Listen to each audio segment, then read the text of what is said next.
भगवान कहते हैं कि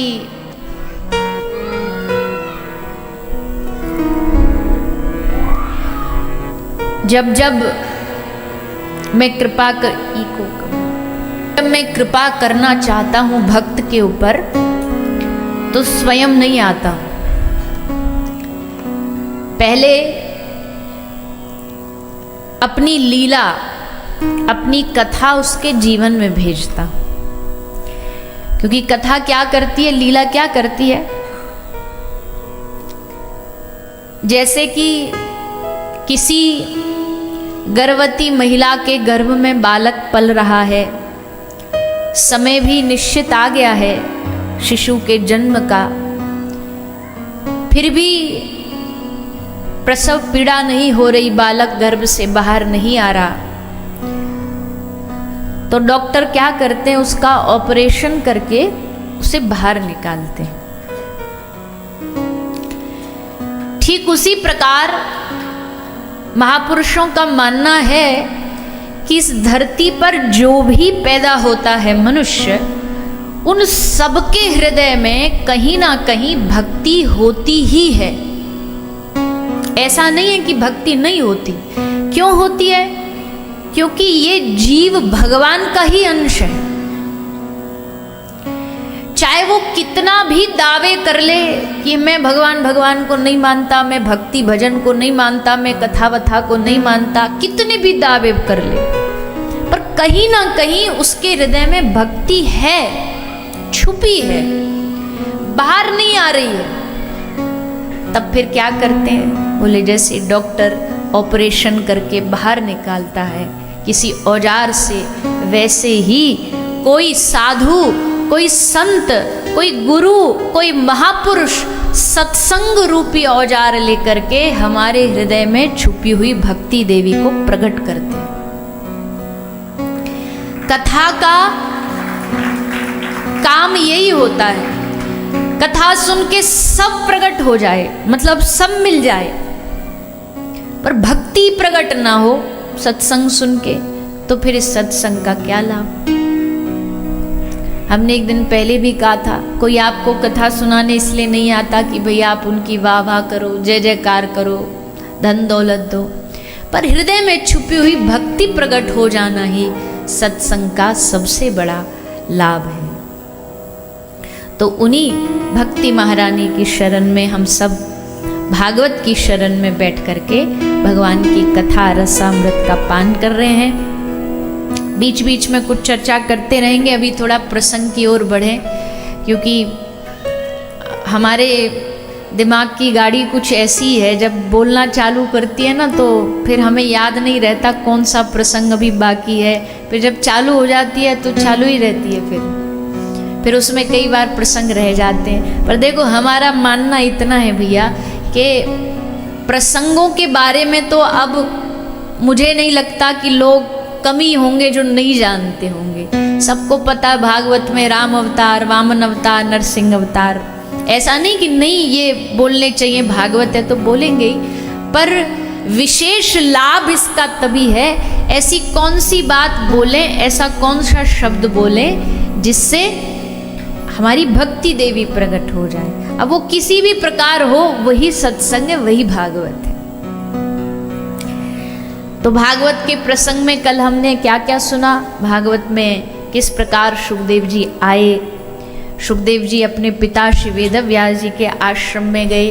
व्यास जी को इतने पुराण लिखने के बाद भी संतुष्टि नहीं है। आप कोई भी कार्य करो और उसमें अगर आपको तसल्ली, हृदय को संतुष्टि ना हो, तो इसका मतलब है कि उस कार्य में अभी कुछ कमी रह गई है, अभी कहीं ना कहीं उसमें कुछ छूट गया है। कोई गायन करने वाला अपना गान करे पर उसको संतुष्टि ना हो, इसका मतलब है कि अभी कुछ जो दिल का निकलना था वो निकल नहीं पाया है। कोई माता भोजन बनाए, अब उसको खुद ही भोजन बनाने में संतुष्टि नहीं, बोले नहीं आज इतना मजेदार कुछ बना नहीं, तो खाने वाले के मन में कहाँ से संतुष्टि आएगी?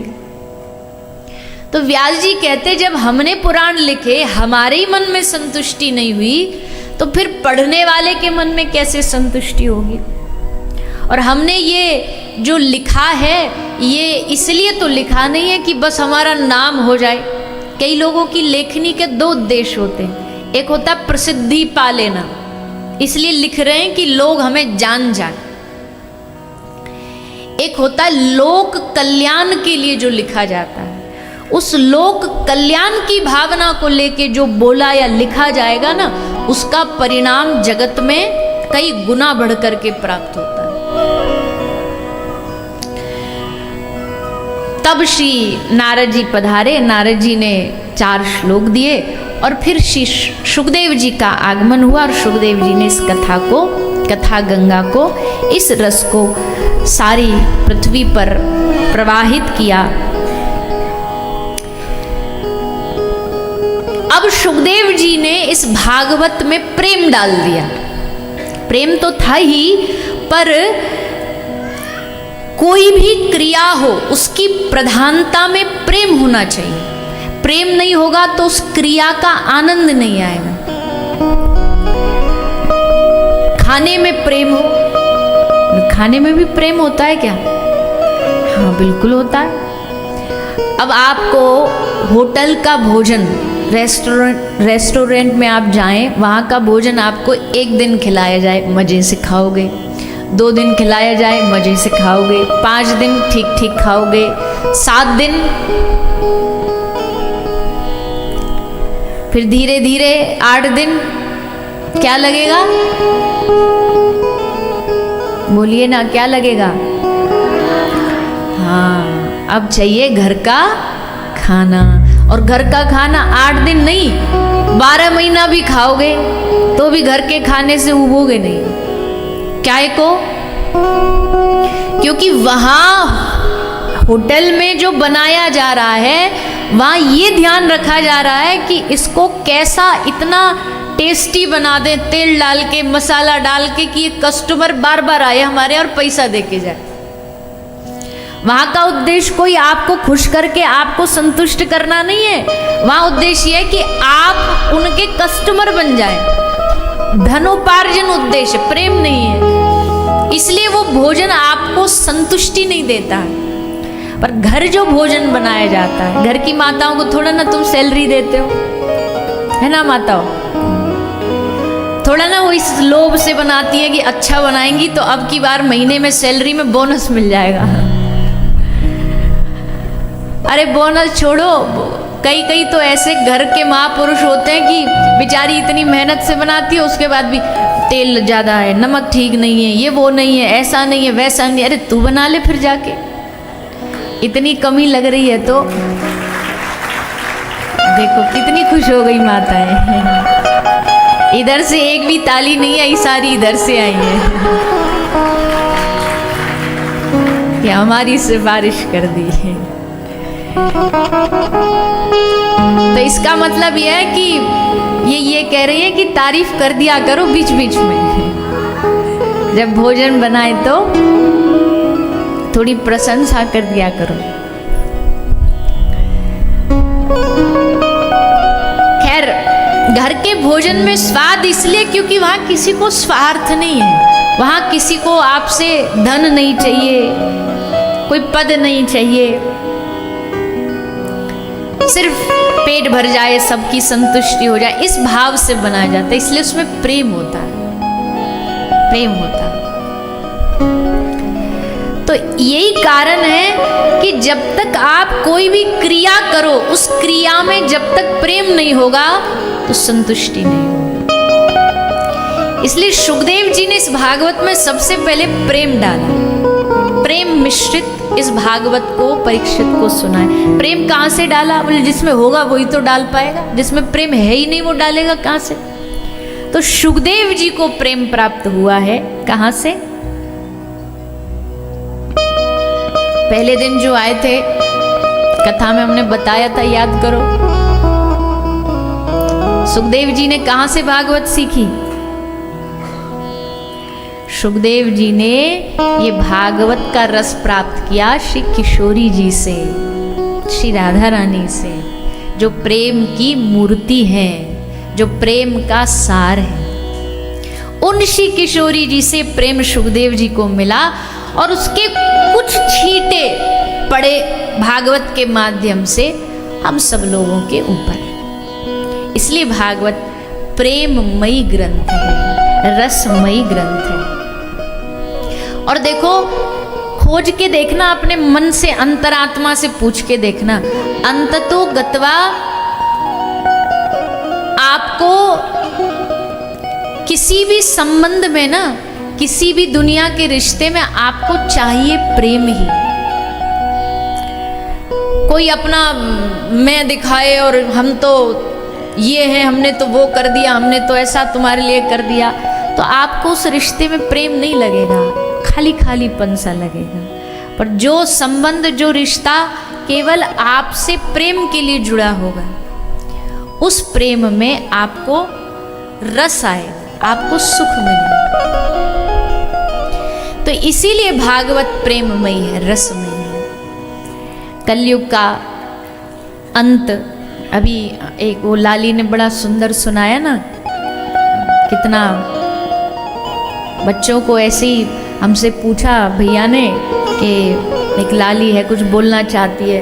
तो वैसे तो हमें थोड़ा कभी कभी डर लगता है, क्योंकि भैया माइक देना, कब क्या कौन क्या बोल दे, मंच की मर्यादा तोड़ दे। हमने कहा आपने सुन लिया? बोले हाँ हमको पता है, ठीक, अच्छा। तो मैंने कहा अच्छा है। कोई बालक, कोई कम युवा अगर थोड़ा धर्म की ओर बढ़े तो हमारा कर्तव्य है कि उसको लोगों तक पहुँचाएं, ताकि दूसरे बालकों को भी प्रेरणा मिले। तो खूब बढ़िया सुनाया, एक ही सांस में पूरा सुना डाला। तो अंत कैसे हुआ? अंत ऐसे ही हुआ कि कलयुग का आरंभ हुआ और द्वापर युग का अंत होता है। यानी भगवान जाते हैं धाम और कलयुग आ जाता है। क्योंकि जहां भगवान है, सब ध्यान से सुनिएगा, जहां कृष्ण है वहां कलयुग दूर दूर तक आ नहीं सकता है। क्योंकि जहां उजाला है वहां अंधेरा आ ही नहीं सकता। लाख कोशिश करे, उजाला उसको ढक देगा, प्रकाशमान करके अंधेरे को मिटा देगा। तो ठाकुर जी हमारे प्रकाश हैं, वो रहते कलयुग दूर दूर तक नहीं आ सकता। और अगर कलयुग में भी आप रह रहे हो ना, तो अगर अब कृष्ण ना भी हैं, आपको लग रहा है कि चलो भगवान तो चले गए, धाम चले, कृष्ण नहीं भी हैं, लेकिन आज भी जिस व्यक्ति के, जिस वैष्णव के घर में, जीवन में कृष्ण का नाम है, वहां कभी भी कलयुग प्रवेश नहीं करता। बाहर दरवाजे पे खड़ा रहेगा लठिया लेकर के कि कब ये कृष्ण नाम छोड़े और कब भीतर एंट्री मारूं। पर जब वो कृष्ण नाम छोड़ेगा ही नहीं तो एंट्री होगी कैसे? कलयुग से बचने का यही तरीका है। कलयुग आया तो राजा परीक्षित ने कलयुग को रहने के लिए 4 स्थान दिए। सब मेरे ख्याल से जानते ही होंगे 4 जगह कौन कौन सी है, पता है? वही 4 जगह जहां जानबूझ करके हम जाते हैं, वही काम जो हम करते हैं। कौन कौन से? द्युतम पानम स्त्रियसूना यत्रा धर्मश्चतुर्विध पुनश्च याचमानाय जात रूप मदात प्रभु। पहला कलयुग का स्थान वही है भैया, जो जिसने इस पूरे विश्व को डुबा रखा है, अपनी जकड़ पकड़ में सबको जकड़ रखा है। द्युतम, पानम, जुआ, मदिरा पान, नशे में पड़े हैं, नशे में मस्त हैं, बस कोई दुनियादारी से लेना देना नहीं, और नशे में पड़े पड़े ऐसे समझते हैं जैसे हमको कितना बड़ा काम कर रहे हैं। कोई शराब किसी को पिला दो तो कहते हैं ना कि चूहा भी शेर बन जाता है उस समय तो पी करके। अब तू कौन और मैं कौन?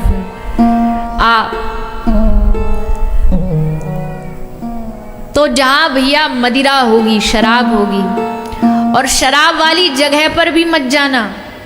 पीना तो अलग बात है, जहां मदिरा बेची जा रही हो, जहां मदिरा पिलाई जा रही हो, उस जगह पर भी किसी भक्त वैष्णव को नहीं जाना चाहिए। क्यों नहीं जाना चाहिए? बोले भैया बुराई जो है ना, ये बड़ी खतरनाक चीज है।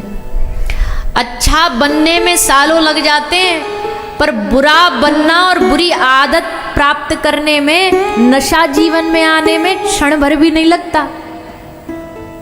कोई नशे के गुण तुमको बता देगा और बस फिसल जाओगे। इसलिए उसी जगह से ही दूर रहना। ना भैया, हम ऐसे स्थान पर नहीं जाएंगे, ऐसी जगह पर नहीं जाएंगे।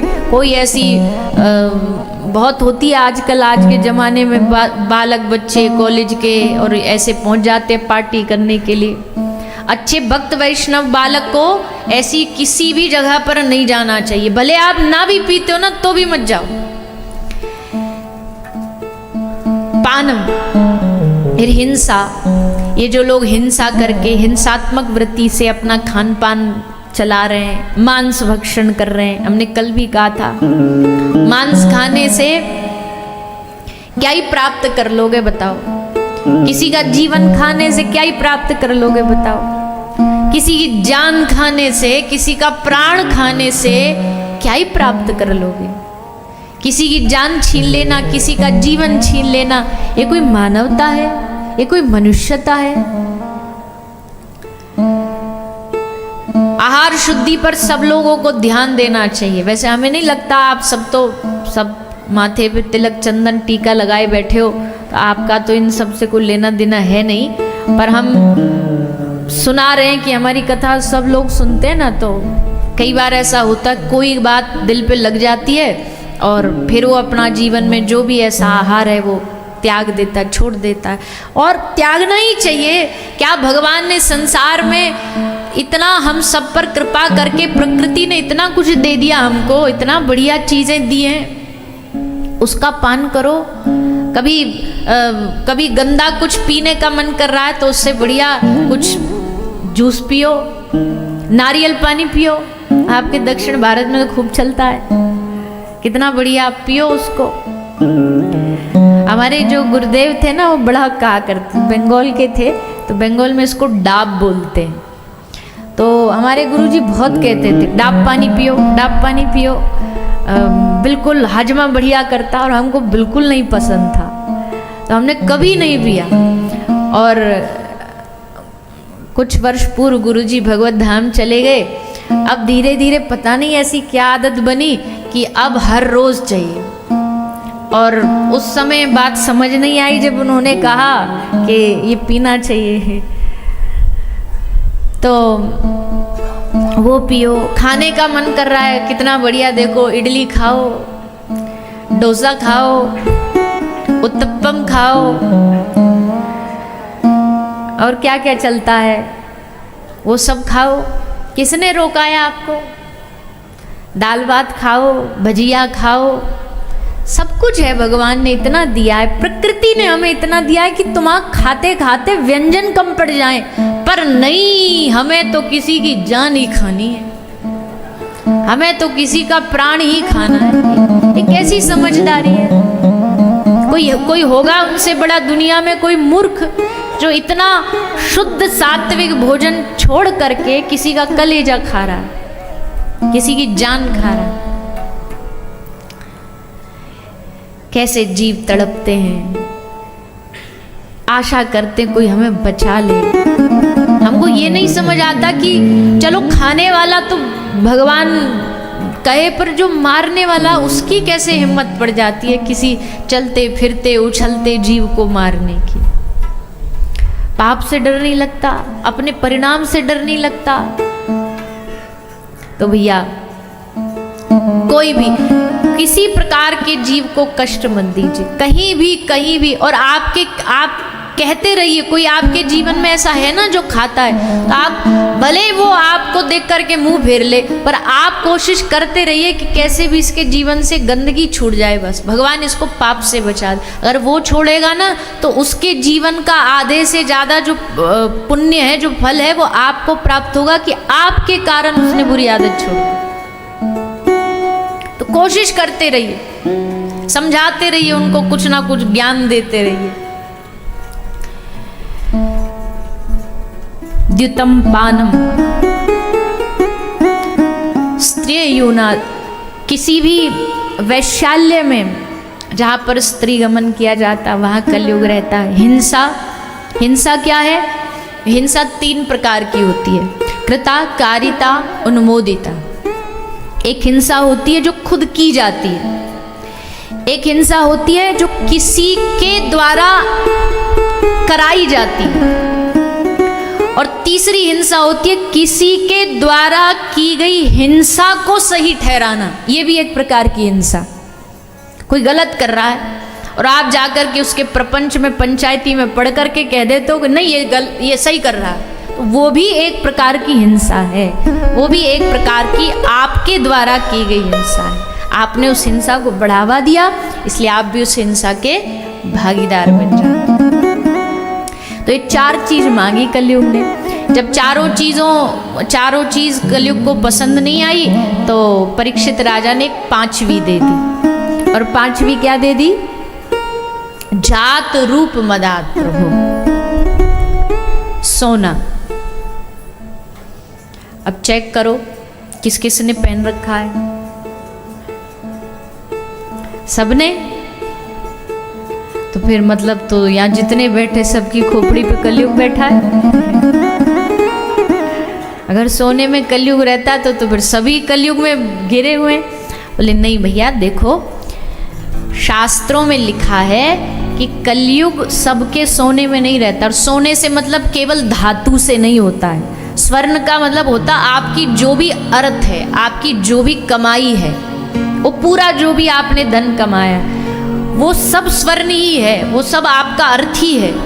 तो उस कमाई में अगर किसी भी प्रकार का कोई 2 नंबर का काम है, किसी का दिल दुखा के कमा रहे हो, किसी का हक खुद मार रहे हो, किसी की ईमानदारी का पैसा खुद उपयोग कर रहे हो, झूठ बोल के कमा रहे हो, वो सारा जो धन आता है उसमें कलयुग रहता। ईमानदारी से कमाने वालों को कभी किसी से डरना नहीं, और बेईमानी से कमाने वालों को कभी किसी के सामने छाती चौड़ानी नहीं, क्योंकि भैया ये बेईमानी का धन। अच्छा, अब कलयुग ऐसा है कि यहाँ ये और लगता है कि भैया 2 नंबर का काम नहीं करेंगे तो काम कैसे चलेगा। धंधा तो महाराज जी तभी चलता है जब थोड़ा इधर उधर कर लें, जब तक दूध में पानी न मिलाएं, जब तक थोड़ा बहुत गड़बड़ नहीं करें। तो ये सोच हमारी जो है ना, ये कलयुगी सोच है कि बिना झूठ बोले काम नहीं चलेगा। व्यापार की भी अपनी मर्यादाएं होती हैं, उस मर्यादा को तोड़ने पर उस धन में फिर कलयुग आता है। और फिर क्या होगा? वो धन कहाँ लगेगा? कहीं ना कहीं बीमारी हो जाएगी भयानक, फिर वहां धन लग जाएगा, चोरी हो जाएगा, इनकम टैक्स का छापा पड़ जाएगा, फिर वो धन ऐसी जगह पर जाता है। तो धन को उपयोग करना भी ज्ञान, मान और धन, ये 3 चीज अगर किसी अनुपयोगी को मिल जाए, अयोग्य को मिल जाए, तो वो उसको बर्बाद कर देती है। ज्ञान किसी अयोग्य को मिल जाए, अब वो अपने ज्ञान का दुरुपयोग करेगा, किसी को नीचा दिखाएगा अपने ज्ञान से, अपनी विद्वता से, किसी दूसरे का उपहास करेगा, तिरस्कार है, तुम्हें तो कुछ भी नहीं आता, देखो हमको कितना ज्ञान है शास्त्रों का।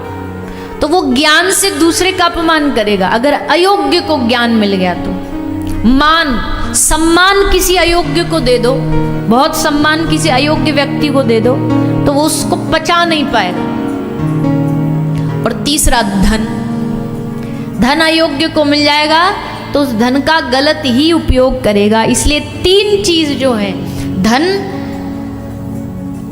अगर किसी भगवत कार्य में लग रहा है तो उस धन का उपयोग है। पैसा जो है ना वो विष के समान है, अगर उस धन से अभिमान आ रहा है तो, अगर अभिमान आ रहा है तो वो धन विष के समान है। और अगर अभिमान नहीं आ रहा और वो भगवत चरणों में लग रहा है तो वो धन भी भगवान की भक्ति में ही उपयोग होता है। जैसे भोजन है, भोजन मात्रा में करोगे तो शरीर को पुष्ट करेगा, पर अगर अधिक मात्रा में करोगे तो अजीर्ण कर देगा, पेट खराब कर देगा। तो वैसे ही धन विष के समान बन जाता है जब वो हमारे अभिमान को बढ़ाता है और जब गलत कार्य में उपयोग होता है। तो धन, मान और ज्ञान, ये किसी योग्य को ही मिलना चाहिए, जो उसका उपयोग करना चाहिए। तो 5 स्थान कलयुग को दिए गए श्री परीक्षित राजा के द्वारा। अब कलयुग ने सोचा इधर उधर घर घर भटकूंगा, इससे अच्छा एक काम करता हूँ, जो मुखिया है, जो इस प्रजा को चलाने वाला जो राजा है, उसी के सर पे बैठ जाता हूँ, क्योंकि यथा राजा तथा प्रजा, जैसा राजा होता है प्रजा भी वैसी बन जाती है। तो राजा की बुद्धि को नष्ट करो। और राजा परीक्षित ने एक संत के गले में मरे हुए सर्प को डाल दिया और उनको श्राप लगा, इति लंघित मर्यादम तक्षकः सप्तमेहनि दंक्ष्यति सकुलंगारम नोदितो में ततद्रुहम। 7वें दिन तक्षक के डसने से राजा परीक्षित की मृत्यु हो जाएगी। राजा परीक्षित जानते मृत्यु तो जीवन का अटल सत्य है। ढेर मिट्टी का हर आदमी है, बाद मरने के होता यही है। ढेर मिट्टी का हर आदमी है, बाद मरने के होता यही है। या सलीमों में तुरकत दबेगी, या चिताओं में जलना पड़ेगा। जिंदगी एक किराए का घर है, एक ना एक दिन बदलना पड़ेगा। एक ना एक दिन इसको किराए के घर को छोड़ के जाना पड़ेगा। किराए के घर में जीवन भर नहीं रख सकते। मालिक कह देगा भैया अब हो गया तेरा 2-4 साल, तूने पैसा नहीं दिया, रेंट नहीं दिया, अब निकल यहाँ से, फिर मकान बदलो, फिर दूसरी जगह जाओ। तो भगवान भी ये शरीर दिए, एक बंगला बना दिया, इसमें कुछ समय रहने के लिए दे दिया, पर सोचो कि मरने से पहले हम इसको छोड़ के नहीं जाएंगे। तो भगवान कहते भैया ये तो किराए का घर है, एक ना एक दिन बदलना पड़ेगा, एक ना एक दिन छोड़ के जाना पड़ेगा। और जब तक जिंदा रहोगे, जब तक जीवित रहोगे, बोले तब तक दुख भी झेलने पड़ेंगे। कोई सोचे कि अच्छा, कई लोग संतों के पास जाके एक ही चीज मांगते, महाराज जी बड़े दुखी हैं, दुख दूर कर दो, हे प्रभु हमारे दुख दूर कर दो। बोले महात्मा कहते हैं मस्त राम मुर्दे से बोले हमको कुछ बतलाओ।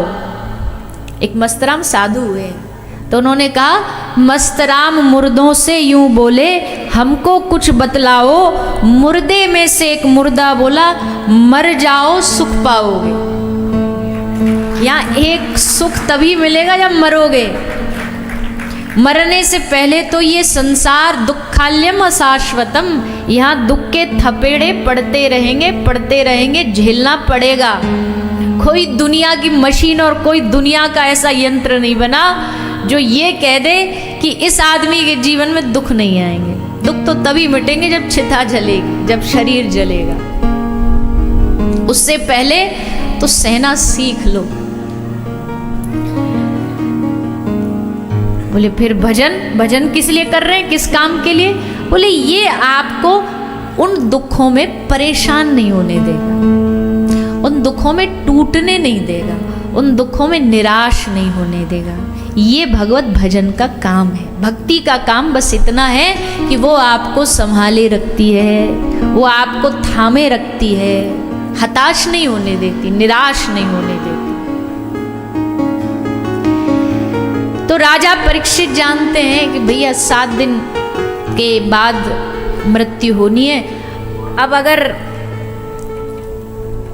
इन 7 दिनों में घर में रहे तो संसार वाले हमारे 7 दिनों को ऐसी व्यर्थ कर देंगे। कैसे व्यर्थ कर देंगे? पूछने आएंगे, अरे राम राम राम राम, अच्छा मरने वाले हो आप 7 दिन, अरे बड़ा दुख लगा सुन करके।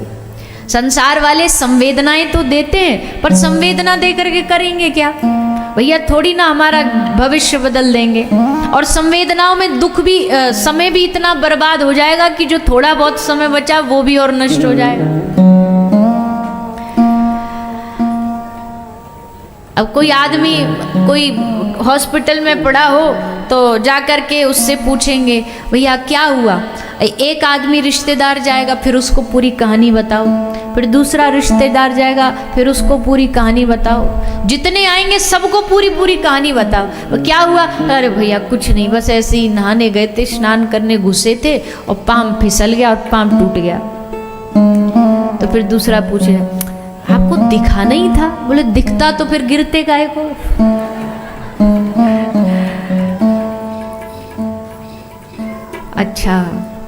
अच्छा दर्द तो हो रहा होगा। अब भैया टूटा है तो दर्द तो हो ही रहा होगा, पर अब वो कहते तो बेचारे संवेदनाओं के लिए ही हैं, पर अब एक कहानी किस किस को बताओगे, कितनी बताओगे।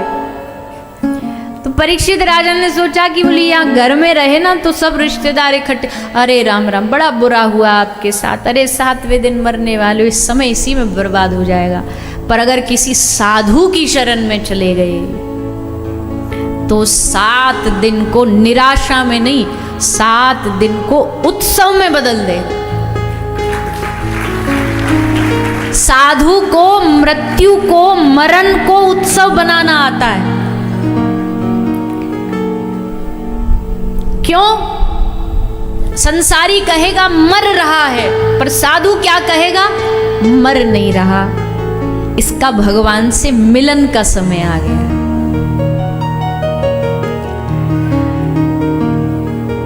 वो से उत्सव बना देंगे। साधु का मरण उत्सव बनता, जन्म नहीं।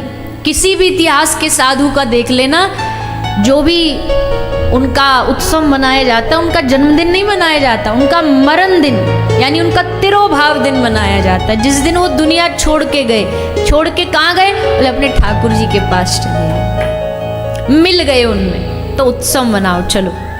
उनके मरण का उत्सव मनता।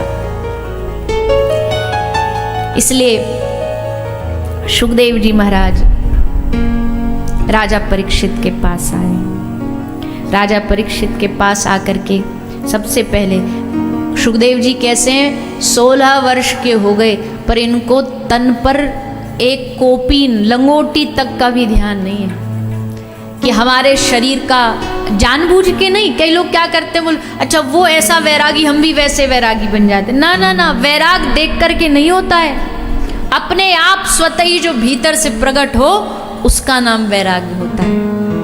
सुखदेव जी ने किसी को देख के ये नहीं कहा कि देखो हम दिखा दे कैसे वैरागी, उन्हें याद ही नहीं है क्या खा रहे हैं, क्या पी रहे हैं। एक स्थान पर एक गाय का दूध निकालने से बराबर जितना समय लगता, उससे ज़्यादा कहीं रुकते नहीं थे। क्यों नहीं रुकते थे? बोले भैया साधु के लिए एक जगह ज़्यादा रुकना ठीक नहीं है, ज़्यादा समय रुकेगा तो वहाँ के लोग घेर लेंगे, फिर मन में उस जगह को लेके इच्छाएं प्रकट हो जाएंगी। एक महात्मा जी थे, उनके पास जीवन में उन्होंने 2 ही लंगोटी रखी, 2 ही कोपीन रखते थे, एक को पहन लेते थे, एक को धो लेते थे।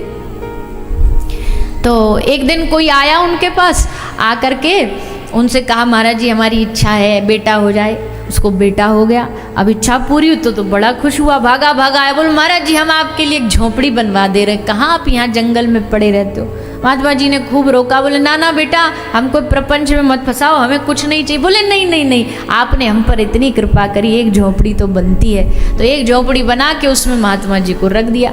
महात्मा जी के पास वही 2 ही लंगोटी, एक धोले एक पहन ले। सो झोपड़ी में एक चूहे ने बिल बना लिया और चूहा बाहर निकल के आया, महात्मा जी की लंगोटी कुतर गया, फाड़ गया। अरे महाराज जी की लंगोटी फाड़ दी। महाराज जी एक काम करो, आप अपनी कुटिया में ना एक बिल्ली रख लो, सो चूहे नहीं आएंगे। तो महाराज जी ने बिल्ली रख ली।